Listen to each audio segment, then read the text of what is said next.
hummingbirds, you need one of these, right? Wrong! You know, get past that, because this is plastic. There's no plastic in a hummingbird's environment. There are flowers in a hummingbird's environment. That's why this looks sort of like a flower. This is fine, but you can do better, and it can be prettier too. You can even take one of these, if you want to, and just use that as your hummingbird feeder. That's an option. That will work, but why not make it look like real flowers? So we'll set this aside, and I'll show you how to make a silk flower hummingbird feeder. They go after flowers that are tube-shaped or trumpet-shaped. People say, you know, the color of the flower doesn't matter. The hummers will find it. And that's true. It's also true that if it's red, they'll find it quicker.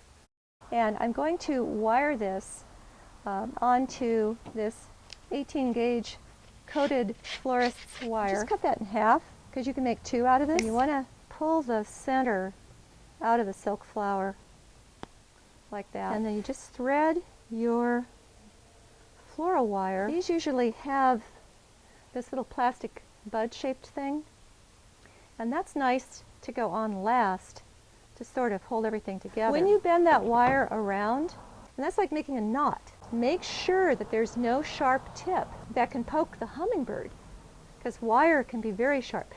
Kind of kink it so that that's not going anywhere.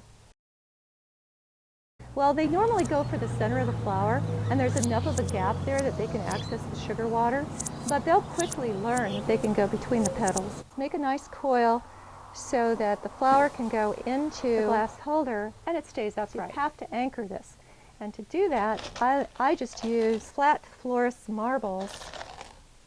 I just pour that right down in there. Now these have a second function, which is to semi-fill the glass votive, and that way you're not wasting sugar water. You know, the hummers they've got long bills about the length of a toothpick, and then out of those long bills comes this tongue.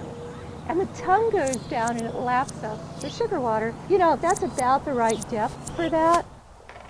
You don't want to go much deeper because you're just wasting sugar water. The hummers probably only take about half of that in a day. And you really want to dispose of any old sugar water because it'll go bad and then you're endangering your hummingbirds.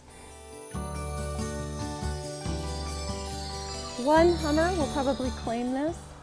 So even though it has 3 receptacles, you're really only getting a feeder for one hummingbird because they're very territorial, very feisty about it. They'll even buzz and chirp at you.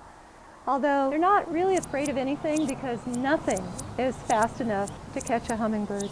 There's going to be a lot of commotion at your feeder first thing in the morning and last thing in the evening because they stock up before they roost.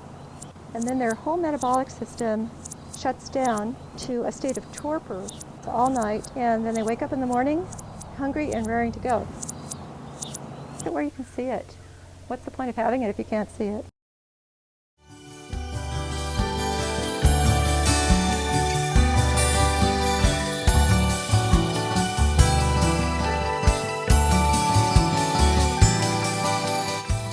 I'm Debra Baldwin in my garden.